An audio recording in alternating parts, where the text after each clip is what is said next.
하나님 말씀 보겠습니다. 요한복음 14장 16절로 18절입니다. 우리 세 절이라서 다 같이 합독하겠습니다. 요한복음 14장 16절로 18절까지의 말씀, 성경이나 또는 스크린 보시고 함께 합독합니다. 같이 받들어 읽겠습니다. 내가 아버지께 구하겠으니 그가 또 다른 보혜사를 너희에게 주사 영원토록 너희와 함께 있게 하리니 그는 진리의 영이라.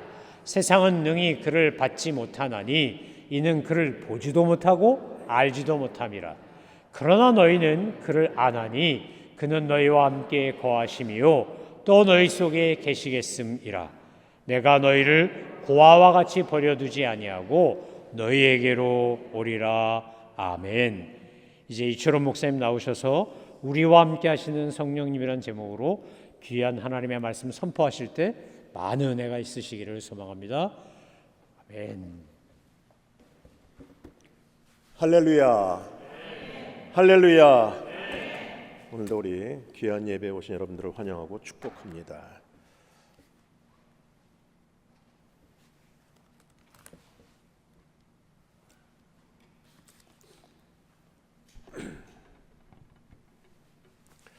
어제 저녁에도 귀한 말씀 듣고 너무 좋으셨다는 얘기를 들었습니다. 어제 설교를 들으시고 또한 집회를 하시고 기도를 하시고 무언가 변하셨나요? 뭔가 어제 집회가 여러분의 일생에 하나의 새로운 축이 됐나요?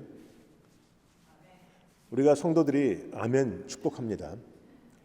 제가 목회를 한 30년을 하면서 계속 느끼는 것은 설교는 정말 많은데 집회도 엄청 많은데 기도회라는 이름으로 모이는 것도 참 많은데 문제는 변화가 되지 않는다는 거죠. A.W. 토저란 분이 그런 말씀을 했습니다. 현대교회의 가장 큰 문제는 성숙하지 못한 성도들이 많다는 거다. 좀 더 쉽게 얘기하면 변화되지 않는 사람들 때문에 현대교회에 문제가 있다라는 것이에요. 저는 그래서 목회를 하면서 이제는 설교를 많이 하기보다는 그냥 사람들이 변하는 설교를 했으면 좋겠다라는 소원을 갖게 되었습니다. 제가 한 번 설교를 하더라도 성도들이 좀 조금이라도 변화가 된다면 얼마나 좋을까.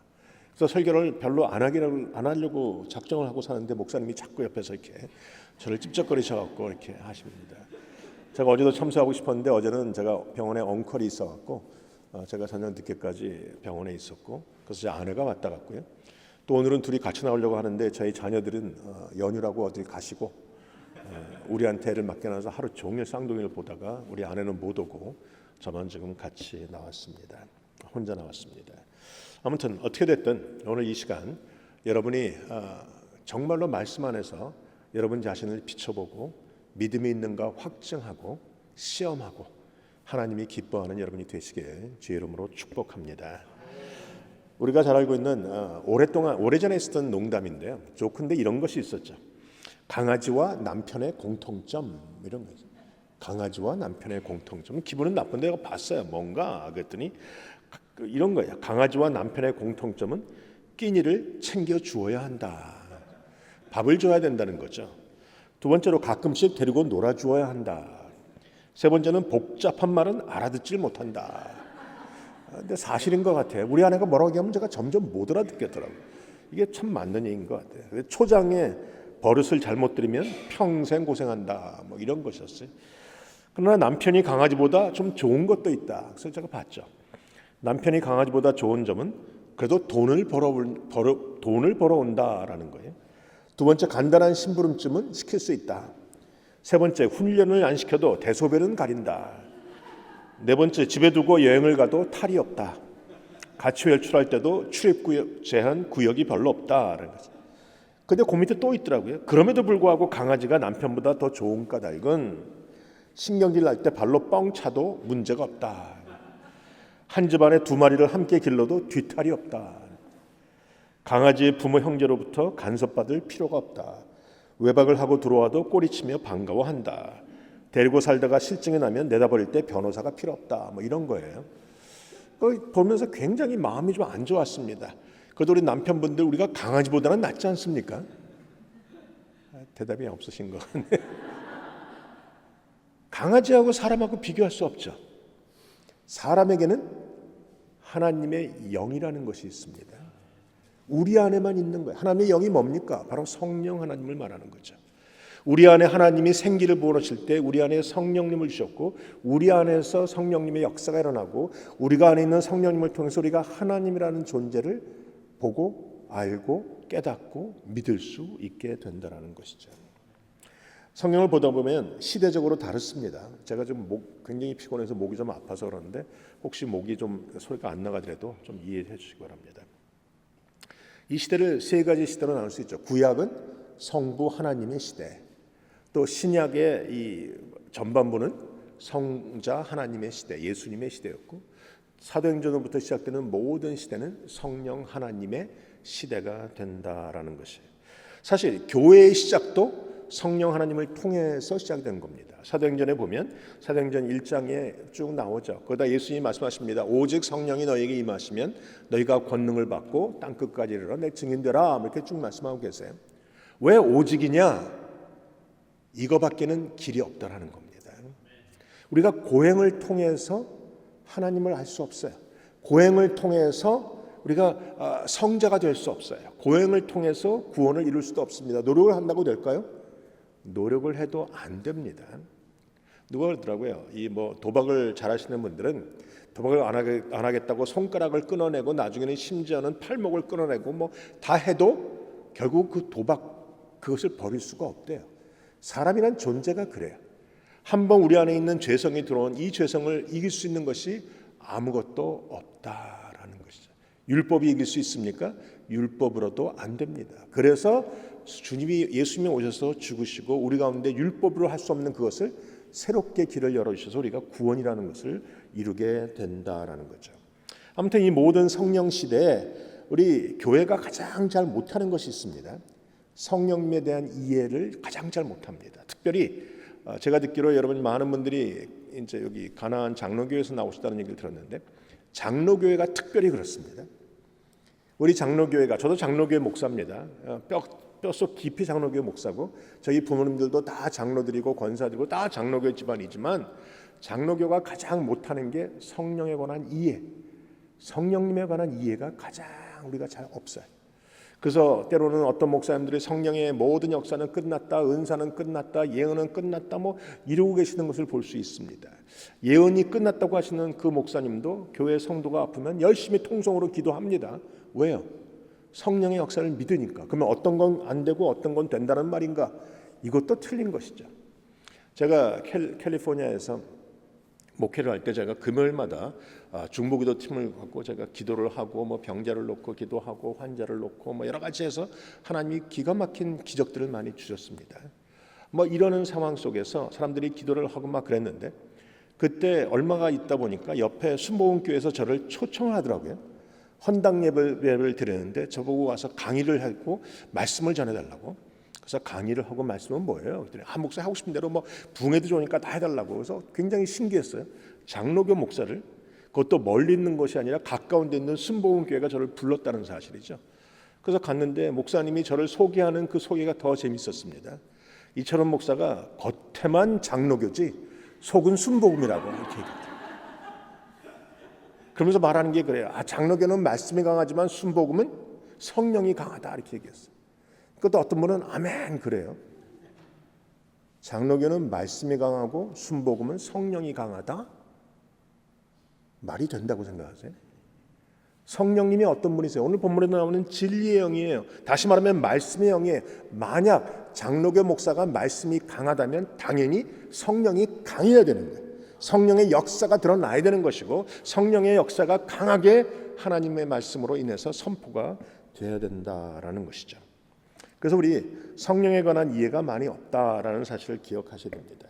우리 성령의 은사를, 성령에 대한 얘기 오해가 많은 것도 은사에 관한 부분도 오해가 많죠.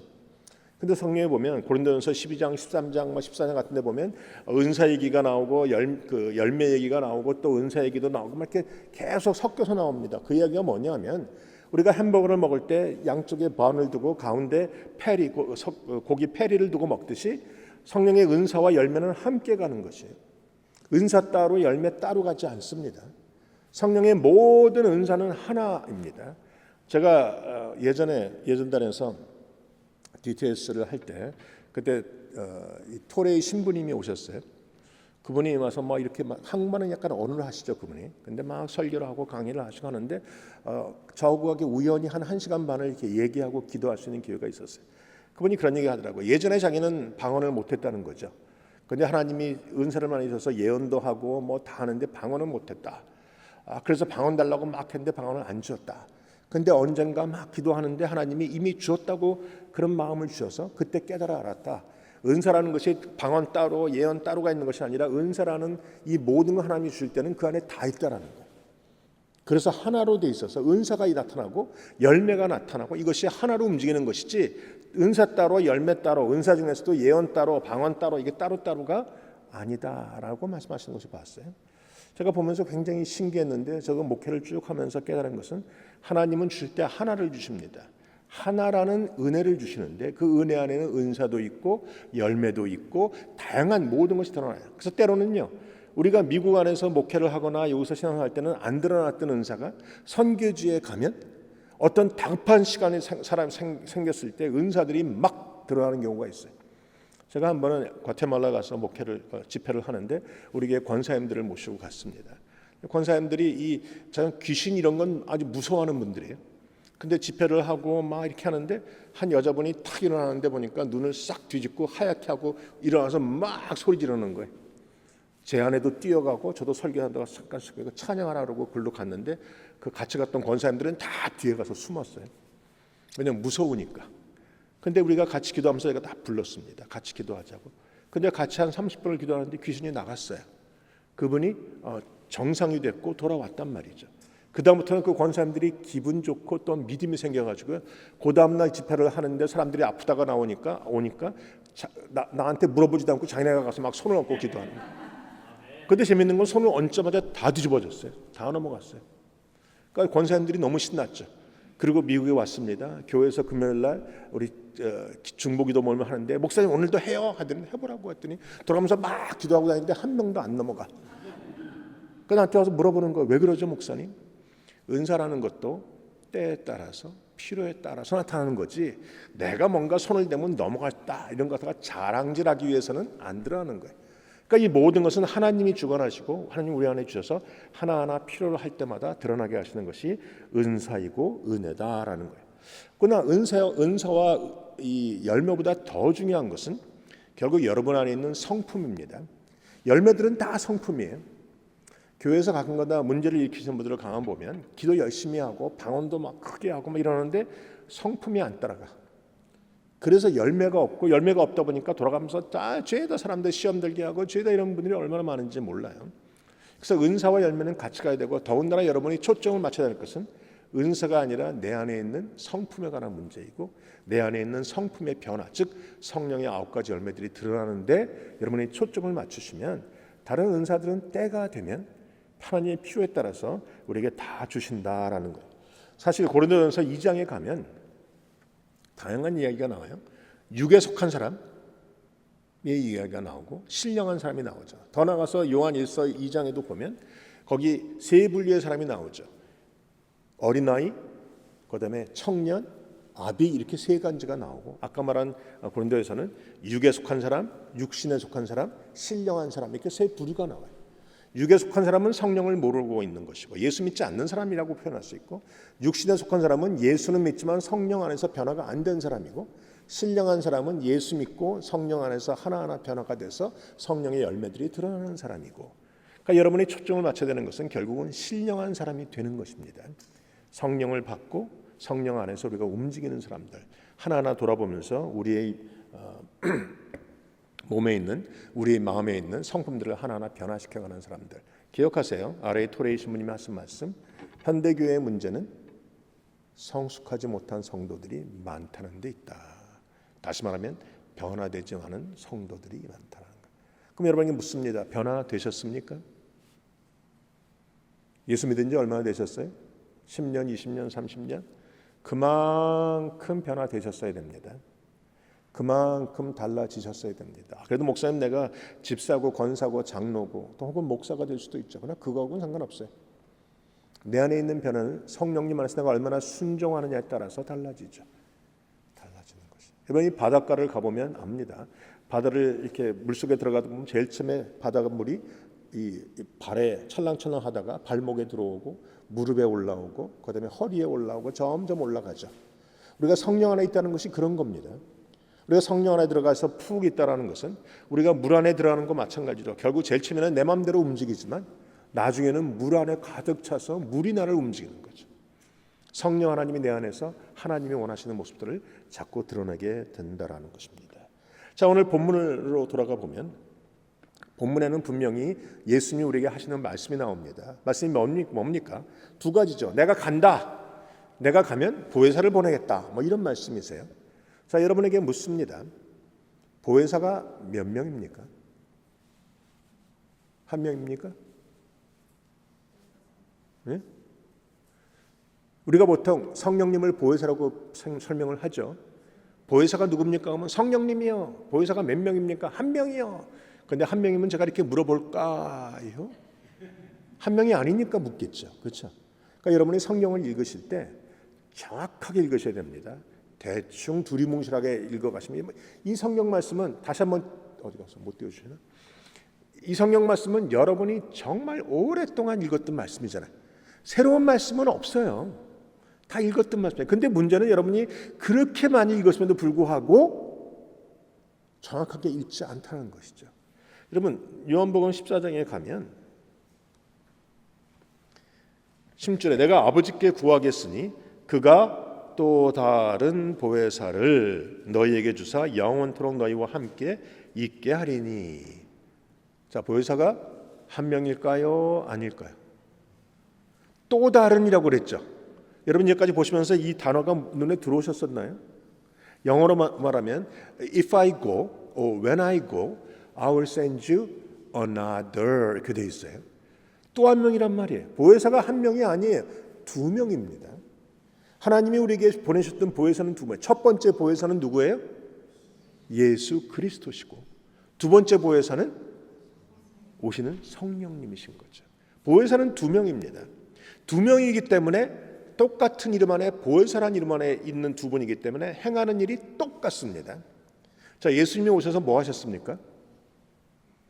제자들과 함께 거하시고 제자들의 병을 낫게 하시고 그들이 두려울 때 위로하시고 소망을 주시고 용기를 주시고 배고플 때 먹을 것을 주시고 예수님이 하셨던 그 모든 일들을 똑같이 행하시는 분이 있는데 그게 바로 성령 하나님 또 다른 보혜사라는 것이.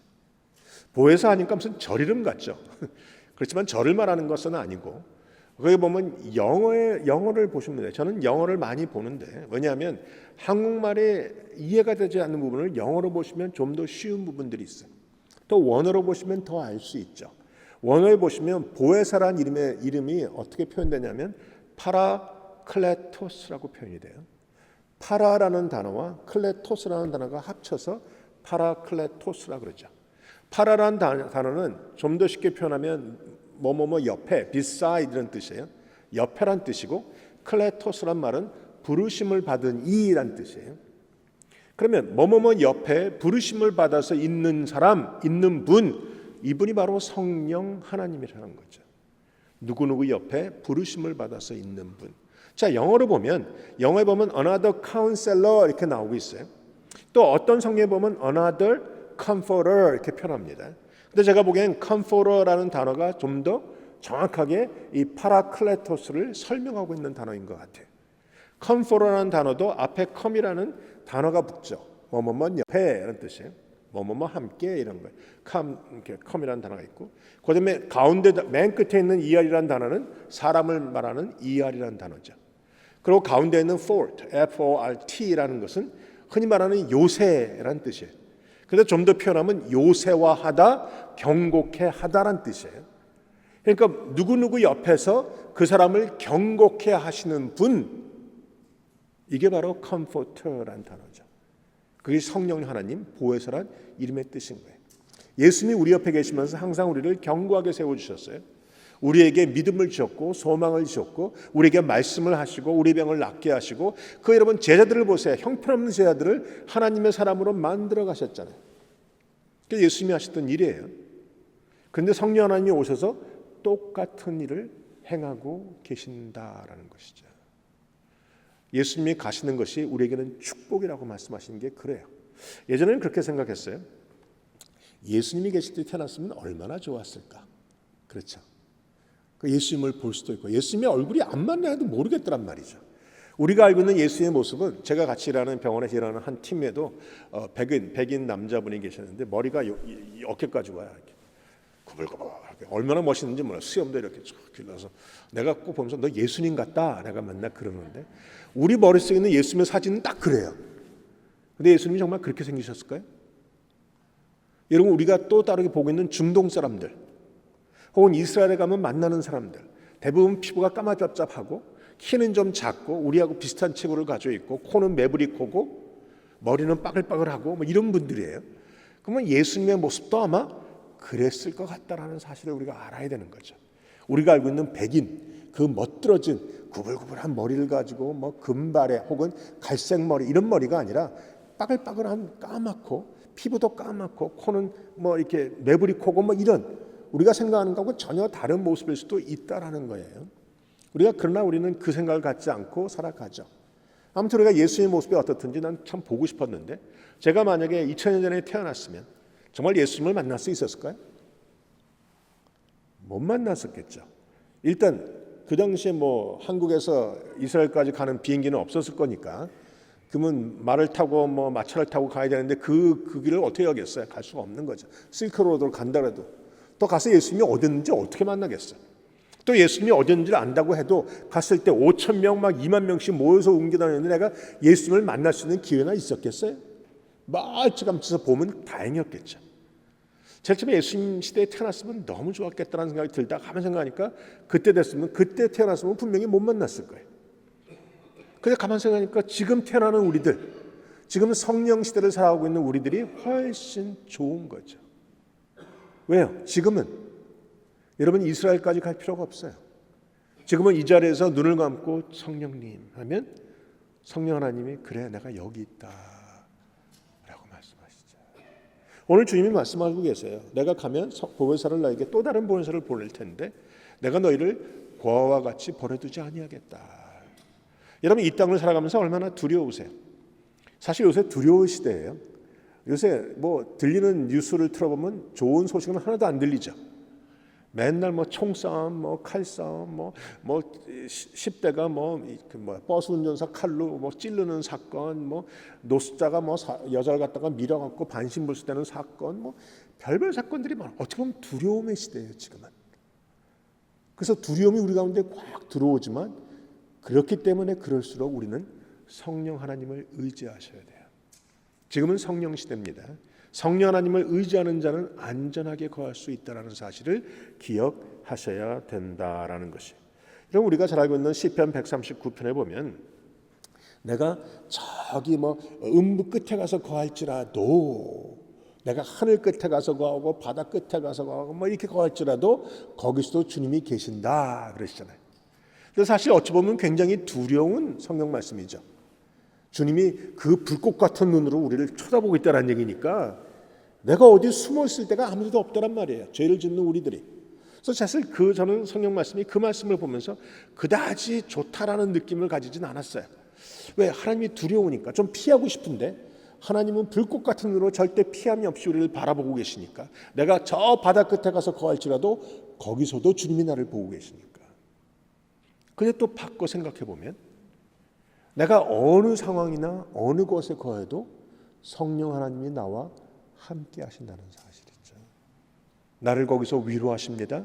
거기서 나를 붙들어 주십니다. 나의 모든 것을 책임져 주십니다. 여러분 히브리서에 보면 돈을 사랑하지 말라라고 말씀하시면서 그 뒤에도 내가 너희를 버리지 아니한다는 말씀이 나와요. 우리는 주님이 우리를 버리지 않는다는 말씀을 늘 생각하지만 그 성경 말씀의 앞부분은 돈을 사랑하지 말라는 말씀이 나오고 이렇게 쭉 나와요. 제가 그 말씀을 이렇게 보면서 기억나는 게 주님이 우리를 책임져 주시고 주님이 우리와 함께 하시는 그 모든 과정 속에 사실은 재정의 문제도 포함이 되어 있구나라는 사실이에요. 아멘 소리가 안 나오시나 봐요. 네, 그럼 마음대로 하세요. 우리가 예수 믿으면서 가장 두렵고 힘든 이유가 뭐냐면 내 스스로 뭔가를 하려고 하기 때문에 그래요. 내 스스로 내 교회를 제가 목회하면서 굉장히 힘들었던 게, 물론 하나님의 은혜로 교회가 몇 배씩 부흥은 했지만 그 부흥을 시키기까지 얼마나 고민하고 얼마나 노력하고 얼마나 잠 못 자고 설교 하나를 할 때도 얼마나 애쓰고 하나님의 앞에서 그렇게 조심했는지 몰라요. 내가 해야 되는 거니까. 내가 해야 되는 거니까. 근데 나중에 깨달았어요. 목회도 내가 하는 게 아니더라고요. 내가 성도들의 삶을 뭘 얼마나 변화시키겠어. 우리 목사님이 너무 귀하시지만 목사님 만나서 정말 나는 완전히 변화했습니다 하시는 분 계세요? 저는 때때로 그런 분을 만났어요. 저한테 와서 목사님, 내가 목사님 만난 게 하늘의 복이라고. 나는 완전히 변화됐어요. 구원받았어요. 입이 침이 마르게 칭찬하시던 분이, 제가 PCUS를 나오면서 교회를 버리게 되고 뺏기게 되고 했더니 눈이 막 핏발이 쓰더니 와서 막 욕을 하더라고. 평안한 교회를 목사님이 다 흔들어서 망가뜨리고 간다고. 뭐가 이렇게 동성애가 중요하다고 교회를 다 버리고 이런 꼴을 만드냐고 막. 제가 그래서 이제 저한테 와서 혹은 목사님 만나서 변했다는 사람은 잘 안 믿어. 정말 까놓고 봐야 하는 거예요. 까놓고 봐야 하는. 많은 사람들이 자기가 손해 보지 않을 때까지는 괜찮아요. 근데 내가 정말 손해 보고 내가 돈을 손해 보고 내가 자존심이 상하는 순간이 딱 되면 목사고 뭐고 어디 있어? 그냥 칼 나와라 총 나와라 하죠.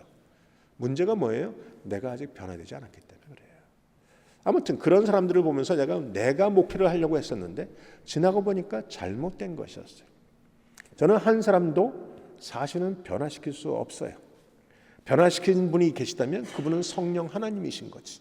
그분들을 변화시키시고 그분들과 함께 하시고 그분들이 외로울 때도 위로하시고 그분들이 부족할 때도 공급하시고 그분들이 심지어는 죄를 졌을 때라도. 제가 목회하면서 굉장히 두려운 게 뭔지 아세요? 내가 만약에 실수하면 어떻게 하나?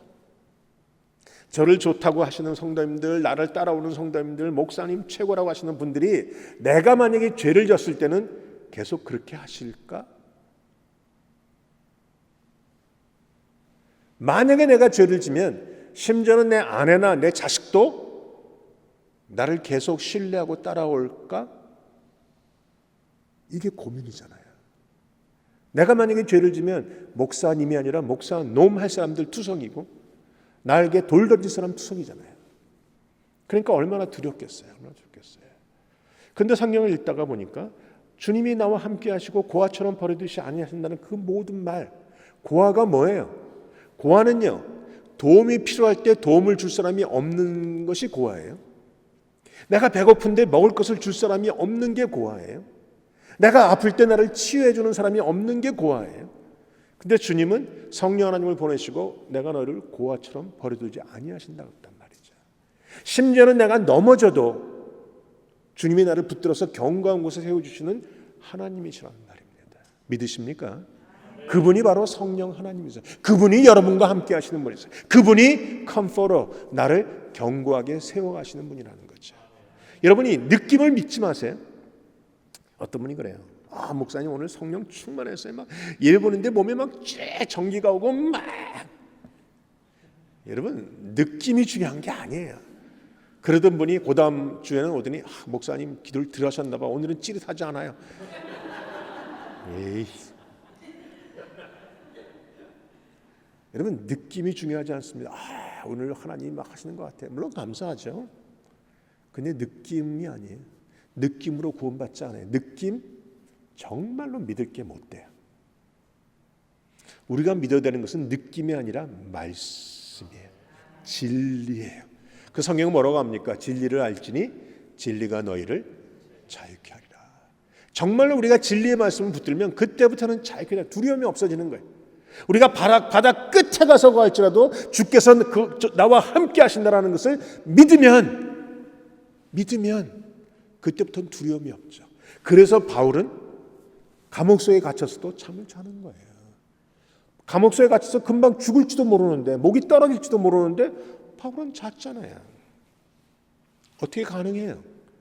하나님이 나와 함께 하신다는 사실이 그 진리가 믿어졌기 때문이에요. 저는 여러분에게 늘 말합니다. 진리를 믿으셔야 합니다.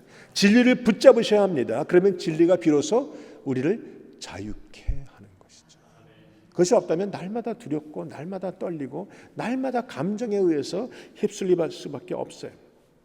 그래서 시편 139편이 여러분 늘 기억하셔야 돼요. 내가 주의 신을 떠나서 어디로 가리이까? 하늘에 올라갈지라도 음부에 내 자리를 펼지라도 주께서 거기 계시나이다. 그 믿음. 내가 실수했을지라도 내가 범죄했을지라도 주님은 나를 버리지 아니하세요. 어떻게 아세요, 목사님? 가늠하다 현장에서 잡힌 여인에게 주님 뭐라고 하세요? 그 얼마나 부끄럽고 얼마나 죄스럽고 얼마나 죽기보다 더 못한 그 상황 속에서도 내가 너를 정죄하지 않는다. 저는 그 말씀이 얼마나 좋은지 몰라요. 사울이요, 사울 왕이 실수하고 나서 마음속에 두려움이 있었죠. 하나님이 자기를 버리신다고, 나를 버리시고 새로운 왕을 세울 거라는 두려움이 있었어요. 그러면 사울 왕과 다윗을 한번 생각해 보세요. 다윗이 사울 왕보다 더 낫습니까? 뭐가 나을까요? 사울은 키가 훤칠하고 얼굴 잘생겼고 능력 있고 뭐 이런 사람이잖아요. 다윗은 조그맣고 뭐 이래 별반 없어요. 그러나 사울과 다윗이 다른 점이 있어요. 사울은 하나님이 자기를 버리실 거라는 대한 두려움이 있었지만 다윗은 아니었어요. 그 사실 가만히 보면 다윗 참 나쁜 놈이에요. 아무리 우리가 죄를 져도 다윗처럼 죄를 짓진 않아요. 그렇지 않습니까?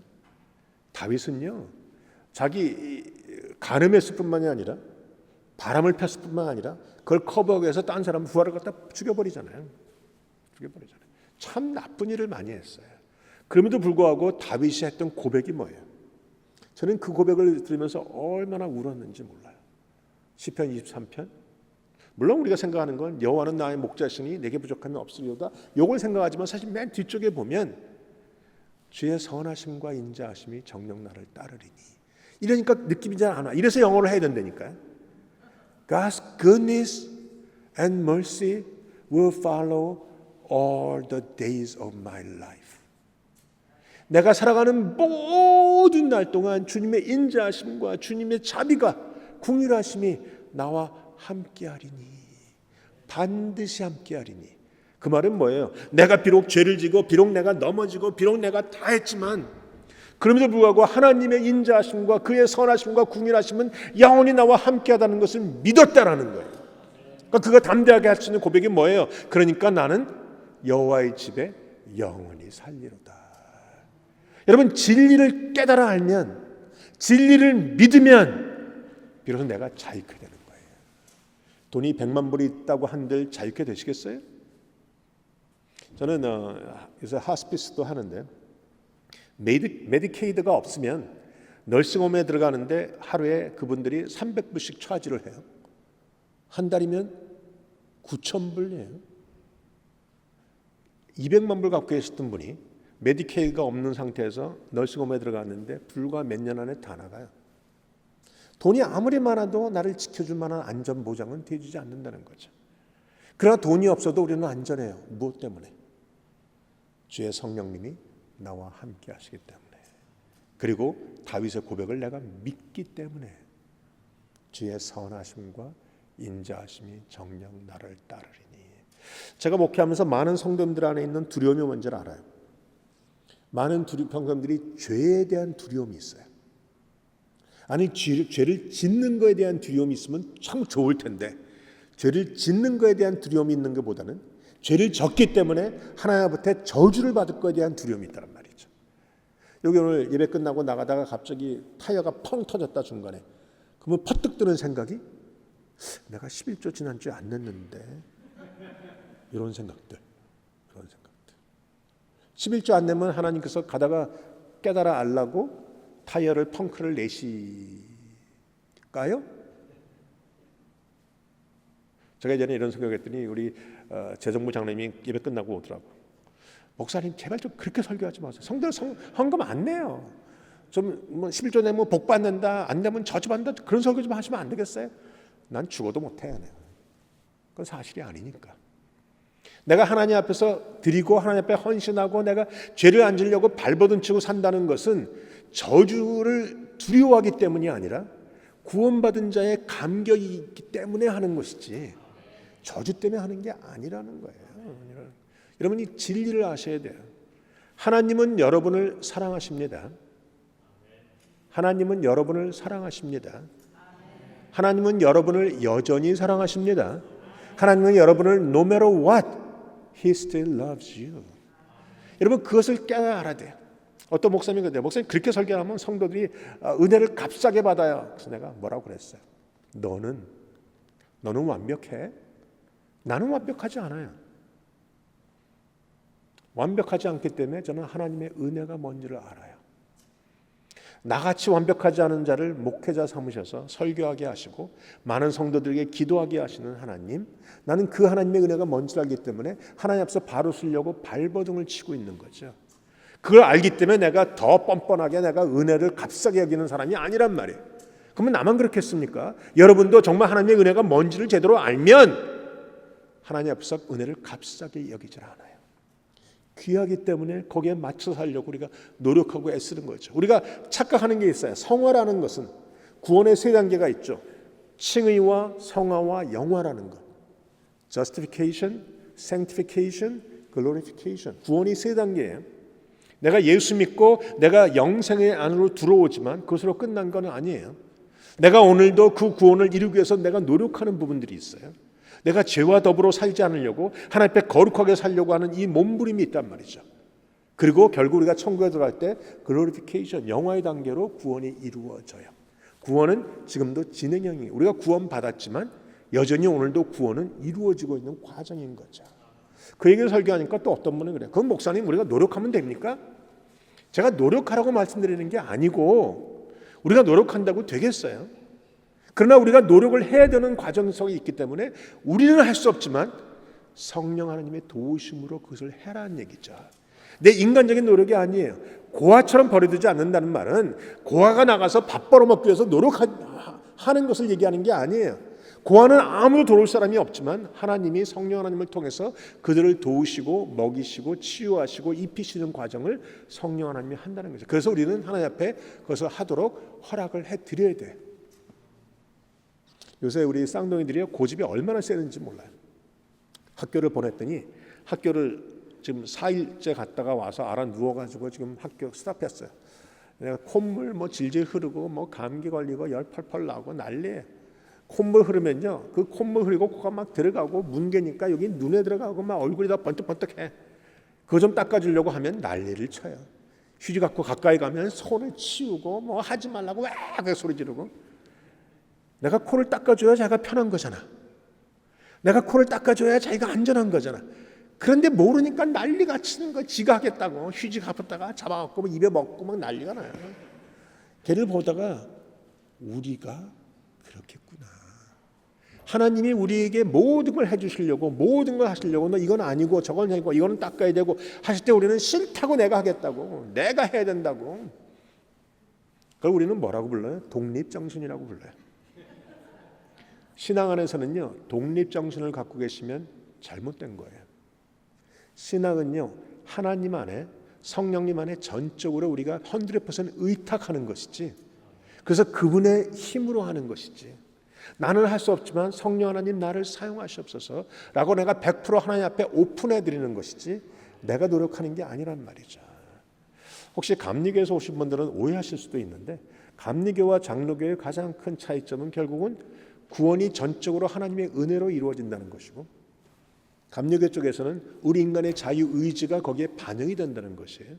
제가 그것을 갖다가 좀 익스트림하게 설명을 해드렸더니 나중에 기분 나빠하시더라고요. 그래도 전 그렇게 익스트림하게 설명을 해드리고 싶어요. 왜? 나는 장로교 목사니까. 하나님의 은혜, 하나님의 구원이라는 것은요, 이렇게 생각하시면 돼요. 성경에 전적인 하나님의 섭리고 전적인 하나님의 행하심이 우리가 장로교가 믿는 칼빈이즘 안에 들어가 있는 거예요.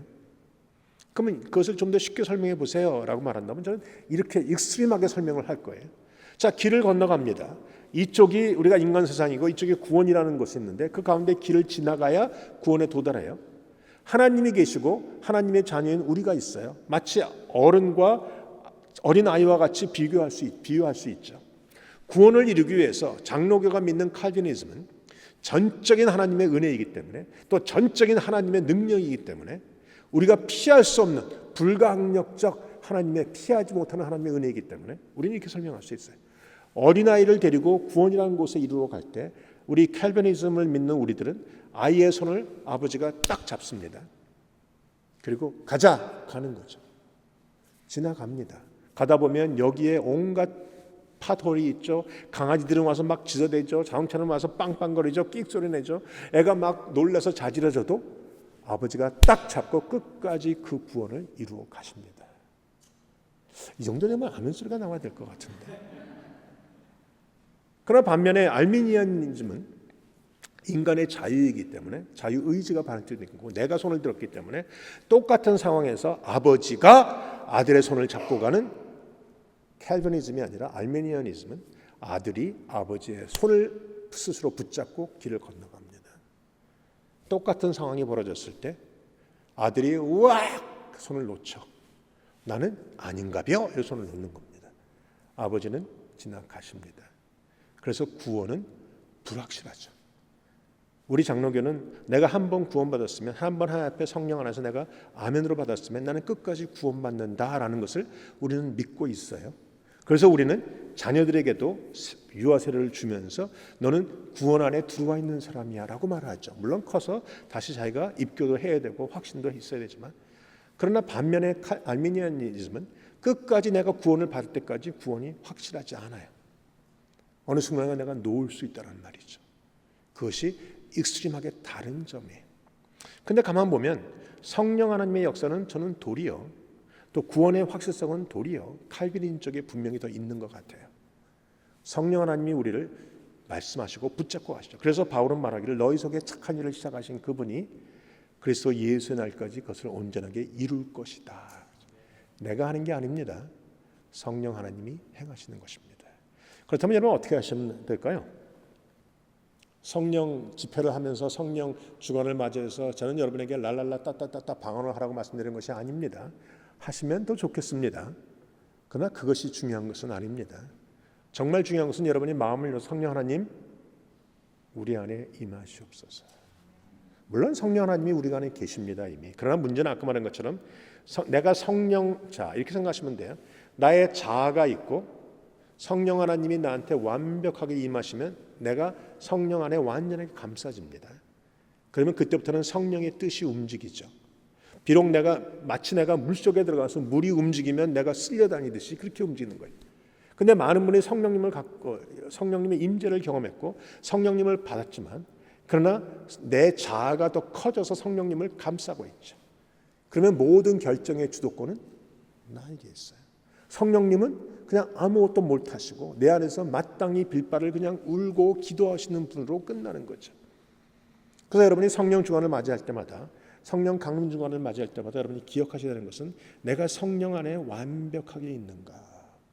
다시 말하면 내가 성령의 충만함 속에 있는가를 날마다 확인해 보셔야 합니다.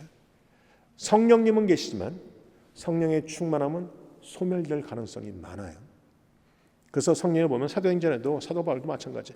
그는 성령이 충만해서 한번 사도행전 1장에 보면 거기 모든 제자들도 다 오순절날 성령을 받았는데 그래서 방언도 하고 별걸 다 했는데 그럼에도 불구하고 사도행전을 쭉 보다 보면 계속해서 성령이 충만하여가 계속 나옵니다.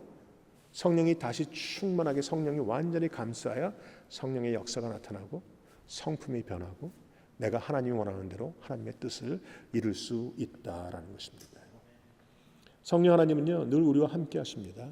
우리를 돕는 자로 우리와 함께. 그래서 우리는 외롭지 않아요. 외롭지 않으시죠? 두렵지 않으시죠? 우리 목사님 제외하고 딴 분들은 영 아니신 것 같아요. 두렵지 않아야 합니다. 물론 인간이니까 두려움이 오죠. 그때는 어떻게 하셔야 돼요? 두려움을 갖고 오는 것은 잘못된 느낌이고 나는 성령 하나님을 믿는다라고 고백하셔야 돼요. 그래야 사단은 물러갑니다. 제가 영적 전쟁 강의를 이 YM에서 하고 중보기도 강의, 성령 사역 강의를 쭉 했는데 많은 분들이 영적 전쟁을 오해하세요. 손 이렇게 하고 싸우는 걸로 생각하시는데 아니에요. 영적 전쟁의 가장 큰 전쟁터는 여기예요. 여기. 내가 진리의 말씀을 붙잡느냐 아니면 내가 느낌을 붙잡느냐의 문제예요. 내가 하나님의 음성을 듣느냐 아니면 사람의 소리를 듣느냐의 문제예요. 사람의 소리는요 항상 우리를 넘어뜨리게 하고 항상 낙심하게 해요. 기억나세요? 혈루병 들인 여인과 회당장의 그 야이로의 딸이 죽어가는 장면이 같이 나오죠. 야이로의 딸이 쭉 나와서 뭐 이렇게 그 회당장의 사람 와서 엎드리고 얘기합니다. 내 딸이 죽게 되었는데 살려주십시오. 근데 그때 또 혈루병 여인이 나타나요. 다 알고 계시는 이야기죠. 성경을 안 찾아도 되겠죠. 그 나타나는데 나 같으면 야 좀 넌 빠져. 나 빨리 가야 돼. 회당장한테 가야 될 텐데 예수님은 거기서 혈루병인 여인하고 뭐 이렇게 별별 얘기를 막 시간을 보내세요. 급해 죽겠는데 결국 나중에 회당장 집에 사람이 옵니다. 뭐라고 합니까? 딸이 이미 죽었습니다. 갈 필요 없습니다. 그 예수님을 랍비를 괴롭게 하지 마세요라고 말합니다. 자, 그렇다면 그 순간에 회당장에게는 두 가지 음성이 나타납니다. 예수님은 뭐라고 하셨어요? 두려워하지 말고 믿기만 하라 그러셨고, 사람들은 이미 끝난 게임이다 라고 말하고 있죠. 우리에게는 날마다 이 두 가지 음성이 움직여요. 사람의 소리가 움직이고 하나님의 말씀이 움직여요. 세상의 모든 이야기가 들리는가 하면 하나님의 말씀이 들리는 거죠. 그때 여러분은 무엇을 붙잡고 계십니까? 무엇을 믿으십니까? 사람의 소리가 더 분명하게 들릴 때가 더 많아요. 사실 사람이 죽었다는데, 딸이 이미 죽었다는데 뭐 그 맞는 얘기죠. 그럼에도 불구하고 예수님은 엉뚱당뚱하게 말씀하세요. 두려워하지 말고 믿기만 해라. 결국은 어떻게 됐어요? 결국은 예수님이 그 딸을 살려주셨다는 말이죠. 성경을 읽으면서도 이거 못 믿는 분들이 계세요. 성경을 읽으면서도 제가 보니까 여러분이 너무 믿음이 좋으셔서 우리 차 목사님을 통해서 너무 훈련을 잘 받으셔서 이게 설계해봤자 뭐 그거 다 아는 얘기인데 뭐 또 쓸데없이 또 하고 있어요. 문제는요, 아는 것과 믿는 것이 하나가 아니라는 데 있어요. 아는 것과 믿는 것이 가장 하나가 되기 힘든 거예요. 이 거리가 가장 먼 거리라고 얘기하잖아요. 그러니까 여러분이 날마다 기도하셔야 되는 것은 하나님 오늘도 하나님의 말씀을 믿게 하시옵소서. 하나님의 말씀만 붙잡고 살게 하시옵소서. 내가 인간적인 느낌이나 사람들의 소리나 어떤 두려움이 엄습해 올 때라도 두려워하지 말라 믿기만 해라라는 주님의 음성을 믿게 하시옵소서. 근데 여러분 재밌는 것은요, 오늘 성경에 보니까 보혜사를 너에게 보낸다고 말씀하시고 그는 뭐라고요? 진리의 영이라 내가 내게 말한 모든 것을 기억하고 생각나게 하시리라. 우리 성령 하나님이 하시는 일이 역사가 가장 큰 역사가 그거라는 말이에요. 여러분이 다 알고 있는 말씀이지만 다 읽었던 성경이지만 어떤 분은 뭐 10번을 읽었고 어떤 분은 필사를 했고 뭐 나한테 자랑하시는 분 많아요. 근데 문제는 사건이 터질 때마다 그 읽었던 말씀, 그 들었던 말씀이 기억나야 되고 그 말씀 그대로 믿어야 되는데 그거 안 하고 엉뚱하게 세상적인 관점으로 또 돌아간다는 데 있어요. 그러니까 여러분이 정말 무엇을 믿느냐 여러분 확인하셔야 돼요. 왜 우리가 교회를 이렇게 오래 다녔는데도 아직까지도 성숙되지 못했는가? 성령 하나님 안에 있지 않기 때문에 그래요. 다시 묻습니다. 여러분은 성령님 안에 계십니까? 성령님 안에 계시길 축원합니다. 성령님 안에 100% 계셔야 돼요. 목사님 99%는 성령님 안에 있는데요. 물은요 99도에서는 안 끓어요. 1도도 올라가서 100도가 돼야 물이 끓어요. 내 안에 성령의 역사와 성품이 변하려면 성령 안에 100% 있어야 되죠. 깔딱깔딱해서는 안 된다는 거예요. 성령 강림 주간이 올 때마다 여러분은 다른 거 하지 마시고 성령 하나님, 내가 성령님 안에 100% 있기를 원합니다. 성령님 안에 내가 100% our surrender, 내가 surrender 하기 원합니다. 예수님이 우리에게 주신 말씀은 간단해요. 딱 two step이에요. Surrender and follow. 너희는 자기를 부인하고 자기 십자가 지고 나를 따르라요. Surrender and follow. 근데 문제는 교회에서는 follow를 가르쳤는데 surrender는 안 가르쳤어. 성도인들이 새신자가 오면 너무 좋잖아요. 돈 많은 성도 오면 더 좋잖아요. 그러니까 막 팔로우 뭐 오늘 집회하고 무슨 성경 공부하고 무슨 제자 훈련하고 팔로우 서렌더는 하나도 안 했어. 그냥 팔로우 하기 시작한 거예요. 그러다 보니까 어떤 문제가 딱 터지면 서렌더하지 않은 부분이 크게 드러나기 시작해요. 그때 가서 내가 서렌더할 것이냐 아니면 따를 것이냐 문제를 고민하고 결국은 어떻게 되죠? 이 이야기가 어디 나오는 이야기예요? 부자 관원의 이야기예요. 내가 주님을 따랐나이다. 그때 주님이 뭐라고 했어요? 잘했다. 그러면 갖고 있는 모든 거 팔아치우고 나를 따르라고 했었어요. Surrender and follow. 그때 그 부자 청년은 어떻게 했어요? 가진 것이 많은 고로 슬퍼하며 떠나가니라 그랬어요. 여러분 팔로우 하시는 분들 중요하고 좋습니다. 축복합니다. 제자 훈련도 하시고 선교 훈련도 하시고 직분도 받으시고 팔로우 열심히 하세요. 그런데 서렌더 하지 않은 상태에서 팔로우를 하면 나중에는 칼을 하나님 앞에 들이댑니다. 주님을 십자가에 못 박는 일을 또 한다는 거죠. 누가? 내가. 서렌더하지 않고 팔로우만 했던 내가 그 일을 한다는 거죠. 그러면 서렌더 하려면 어떻게 하느냐?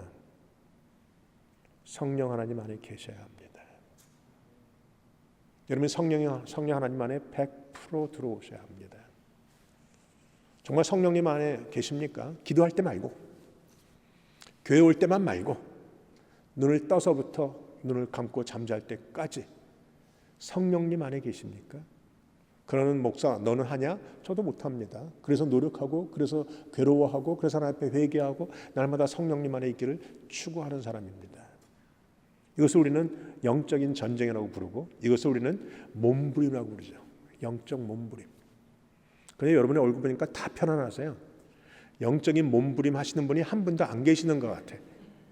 영적인 몸부림을 치다 보면요 괴로워요. 그러니까 주님 앞에 나오면 눈물밖에 안 나와. 사실은 눈물밖에 안 나와. 옛날에 기억나시는지 모르는데 YM에서 우리 청년을 보냈을 때 그때 별명이 찔찔리우스라는 청년 하나가 있었어요. 그 청년은 우리가 왜 찔찔리우스라고 불렀냐면 교회만 하면 울어 자주가 아버지 하면 하나님 그래서 우리가 찔찔리우스 이름을 불렀어요. 근데 가만히 생각해보면 그게 정말 믿음이었던 것 같아요. 나이가 먹어가면서요 내 안에 울음이 사라졌어요. 이게 너무너무 답답해요.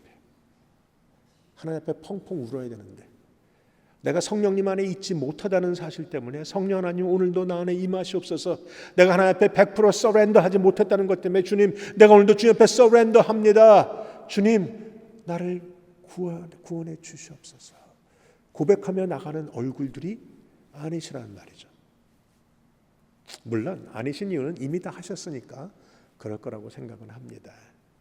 근데 성령 강림 주일에 우리는 또 한 번 생각을 하셔야 합니다. 나는 성령 하나님과 날마다 동행하는가. 베니 힌이라는 목사님이 계셨죠. 2단이다 3단이다 말도 많이 들었던 그 목사님. 그 목사님 쓴 책에 Good Morning Holy Spirit이라는 책이 있어요. 저는 그분이 2단인지 3단인지 8단인지 9단인지 그건 잘 모르겠어요. 그런데 그분이 쓴 책에 보니까 그분이 아침에 눈을 뜰 때마다 Good Morning Holy Spirit 하고 인사하면서 하루를 그 안에서 보내요. 하루 종일을 그 안에서 보내요. 저는 그러고 싶어요. 성령 강림 주일에 여러분 그것을 소원하시길 축원합니다. 다른 은사요 없어도 돼요. 예전 저도 목회하면서 한때는 하나님 앞에서 그것이 막 크게 쓰임 받을 때가 있었어요. 그리고 쓰임 받는 게 기분이 좋아요. 성도 이렇게 딱 머리 얹었는데 빡 나가 넘어 떨어지면 기분이 좋을까요, 나쁠까요? 좋아요. 손을 했는데 막 떨고 어떤 분은 안수했는데 자궁에 물혹이 있었는데 이게 터져 버렸어요.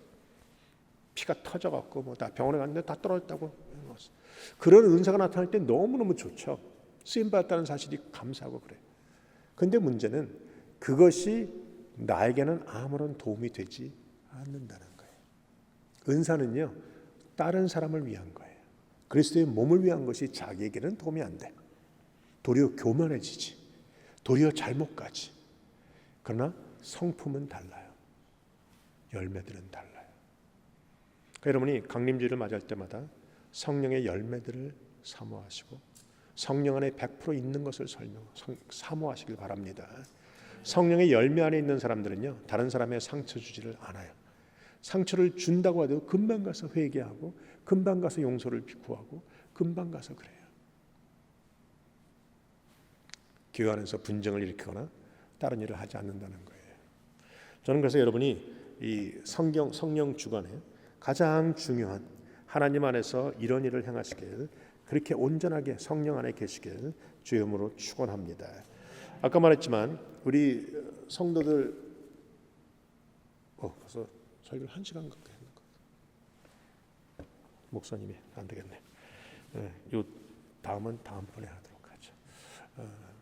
이제 여러분이 성령 안에 계시면 육에 속한 사람에서 육신에 속한 사람으로, 거기서 더 나가서 신령한 자로, 또 여러분이 어린아이로 믿음 안에서 시작이 됐다면 어린아이에서 청년으로, 청년에서 어른으로, 즉 다시 말하면 아비로 바뀌셔야 돼요. 아비가 돼야 자녀를 양산하고 아비가 돼야 다른 사람을 도울 수 있어요. 그것이 요한일서 2장에 보면 쭉 나오는 이야기들인데, 그런 얘기들 여러분 집에서 공부하시면서 혹은 다음번에 기회 가실 때 또 여러분과 나누면서 여러분이 좀 주 안에서 성숙되시길 주님의 이름으로 축원합니다. 변화되지 않으면 문제가 생겨요. 요새 우리 애들한테, 쌍둥이들한테 가르쳐주는 것이 있어요. 밥 먹을 때마다 식탁에 앉혀놓고 기도선 하면 그래, 뭘 아는지 모르는지 얼마나 이뻐 죽겠어요. 우리 딸을 키울 때도 그랬어요. 그 오래전에 딸을 학교 보냈더니 갔다 와서, 우린 집에서 한국어만 쓰는데 학교 갔다 오더니 기도 시간 되니까 너 자기가 기도하겠다 해봐 할 때 God is good, God is great, thank you for the food 이러더라고. 얼마나 이쁜지 모르겠어요. 그럼 생각해 보세요. 그때가 3살 반인가 그랬는데 3살 반 때 God is good, God is great 이러는 애가 33살이 돼도 기도하라 그러면 God is good, God is great, thank you for the 이러면 웃기는 거잖아요. 그렇지? 어휴, 그냥 때릴 수도 없고. 그 말은 뭐예요? 아무리 좋은 것이라도 성장하지 않으면 쓸모없다라는 거예요. 지금 현대교회 안에, 이 교회 말고 다른 모든 교회 안에 보면 어린아이들이 너무 많아. 어린아이들의 모습을 갖고 있는 성도들이 너무 많아. 지금도 교회 와서 God is good, God is good 이러고 앉아있단 말이죠. 아니면 A, B, C, D 이러고 앉아있어요. 이제는 유창해야 되는데, 이제는 다른 사람을 도와야 되는데 여전히 어린아이가 돼서 청년도 안 하고 아비도 안 되고 끝까지 어린아이의 특징이 뭔지 아세요? 삐지는 거 잘해요. 시험 드는 거 잘해요. 맨날 시험 들었대. 맨날 시험거리가 있다. 그런 것에서 벗어나기 위해서는 여러분이 성령님 안에서 성숙된 삶을 사셔야 되는 것입니다. 이번 성령 강림 주일에 제가 여러분과 함께 집회하면서 기도하거나 안수하거나 이런 걸 안 했지만, 여러분이 차 목사님을 통해서 그런 일을 계속 훈련 받으시고 차 목사님을 통해서 성령 안에서 움직이는 법, 성령 안에서 성령 세례 받는 법, 성령 안에서 성령 충만함을 받는 법, 성령 안에서 열매들이 나타나는 법 등을 계속 공부하셔서, 이 비록 숫자는 작아도 시카고에 유명한 교회가 하나 있다. 뉴비전 언약교회 라는 소리를 듣게 되기를 주의 이름으로 축복합니다. 축복합니다. 날마다 물어보세요. 스스로에게. 나는 변화되고 있는가? 변화되지 않으면 변질됩니다. 새는요, 공중에 떠 있질 못해요. 올라가든지 내려가든지 둘 중에 하나입니다. 비상하든지 착륙하든지. 우리 많은 성도들이 주 안에서 계속해서 하늘을, 창공을 향해서 비상에 올라가고 참새가 아니라 독수리가 되고 살아 움직이는 성도들이 되시길 주의 이름으로 축복합니다. 기도하시겠습니다. 제가 기도하고 계속해서 우리 차 목사님 나오셔서 기도회를 인도하도록 합니다. 아버지 하나님 감사합니다. 이 시간 성령 하나님의 은혜를 사모합니다. 주님께서 우리를 사랑하셔서 또 다른 보혜사 성령 하나님을 보내시고 진리의 영을 우리에게 주셔서 이제는 느낌을 의지하지 않고 감정을 의지하지 않고 사람의 소리를 의지하지 않고 하나님의 말씀을 붙잡아서 진리를 깨닫고 진리를 통해서 자유케 되는 자로 살게 하시는 것을 감사합니다. 주님의 말씀대로 이제는 두려워하지 않겠습니다. 주님이 고아처럼 버려두지 않는다고 하셨사오니 오늘도 주님의 은혜를 붙들고 주 안에서 성숙을 향해서 이제는 어린아이가 아니라 어른으로, 더 나아가서 아비로 살아가는 우리 뉴비전 언약교회 성도들이 될 수 있도록 축복하여 주시옵소서. 감사합니다. 주님, 예수님의 이름으로 기도합니다.